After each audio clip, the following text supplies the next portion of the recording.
Ilang tradisyon ang nanatili pa ring buhay para sa mga Katoliko ngayong Semana Santa, kagaya na lang ng pabasa. Pati ilang dinarayo pagmahal na araw naghahanda na. Nakatutok si Mariz Umali.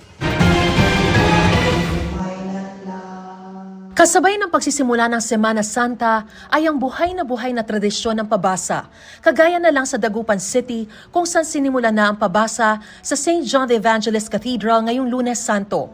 Ang tradisyong ito ang nagpapahiwatig ng pagmamahal, sakripisyo at kasaysayan ni Jesus mula sa kanyang pagkamatay hanggang sa pagkabuhay. Mahalaga ito kasi yung pabasa ng church. Yearly ito eh. Isang higanteng krus naman ang dinayo ng mga deboto sa isang simbahan sa Ilocos Norte. Paniniwala pa ng mga deboto na kakagaling na may sakit ang pagdarasal at pag-aalay ng kandila roon. Naghahanda na rin ang Mount Carmel Church sa Lipa, Batangas para sa pagdagsa ng mga Katoliko ngayong Semana Santa. Passion of Christ Play naman ang pinaghahandaan sa Calabanga, Camarines Sur. Dito, mapapanood ang pagganap ng halos 200 tao na naka-costume para maibahagi ang tagpo mula sa buhay ni Jesucristo.